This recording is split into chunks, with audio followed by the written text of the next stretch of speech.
దేవుని స్తోత్రం, హల్లెలూయా. మహోన్నతుడైన దేవుని కుమారుడైన ప్రభువైన యేసుక్రీస్తు 40 దినముల రాత్రి పగలనక ఉపవాసం ఉండి ఆయన యజ్ఞం పూర్తయిన తర్వాత భూలోకానికి వచ్చి అక్కడ ఆమెనంతని ప్రత్యేకం అయిపోయాడు. నువ్వు దేవుడి కుమారుడు అయితే రాళ్ళు దీని రొట్టెలుగా తినమంటాడు, ఎరుసలేము దేవాలయం నుంచి ఏదో దోకమంటాడు. ఆయన వేసే ప్రతి ప్రశ్నకి ప్రభువైన యేసుక్రీస్తు జవాబు చెప్పగలిగాడు. నువ్వు చెప్పగలవా? మీరేమైనా చెప్పి ఈ ప్రార్థన మీరు సరిగ్గా చేయలేవు. మాకు ప్రార్థన చేయలేవు, ఓ పాట పాడలేవు, కుదుటిగా నిలబడలేవు, కుదుటిగా సన్నిధిలో దేవుడి సన్నిధిలో ఒక గంట సేపు ప్రార్థన చేయలేవు. దేవుడి సన్నిధిలో దేవుడు సుధారించలేని పరిస్థితి మాట. దేవుడి స్తోత్రం, హల్లెలూయా.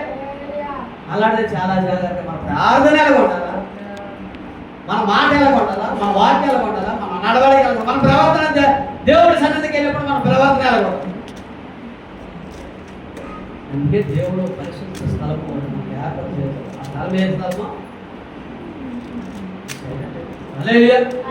మనకు పరిశుద్ధ స్థలం ఏర్పాటు చేయాలి. ఆ స్థలం ఏ స్థలం అయి ఉంది? మందిరం, దేవుడి మందిరం. మందిరంలో పరిశుద్ధ స్థలం. అక్కడికి వెళ్ళి మన కన్నీళ్ళు కాచి మాట్లాడి దేవుడి మందిరంలో కన్నీళ్ళు మాట్లాడి దేవుడి స్తోత్రం, హల్లెలూయా. ఇంకోటి ఏంటంటే బాగా ఈ పట్టణ సమయంలో దేవుడి పేరుతో మాట్లాడుతున్నమాట. మనం ఏది బయటకు వినబడాలి, ఏది వినబడకూడదు, అది కూడా మీరు తెలుసుకోవాలి. మనం ఏడ్చి కన్నీరు కాచి మైక్ పెట్టి సౌండ్ పెట్టి బతుకులేక ఏడుపులతో మారలేదు అనుకోండి, అది దేవుడి నామానికి అవమానమా, దేవుడి నామానికి ఘనత? మరి ఏడుపు ఎక్కడ ఏడాలా, ఎప్పుడు ఏడాలా, ఏ సందర్భంలో మీరు ఏడాలి కన్నీళ్ళు? ఇది కూడా మీరు నేర్చుకోవాలి. దేవుని స్తోత్రం, హల్లెలూయా.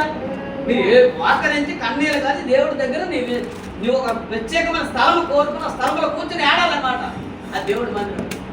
మైకులు పెట్టి సౌండ్ పెట్టి ఏడు అయ్యా నాన్న అని మనం ఇది చేస్తే దేవుడి నామం ఈ లేడు ఇప్పటికే వదలలేదు.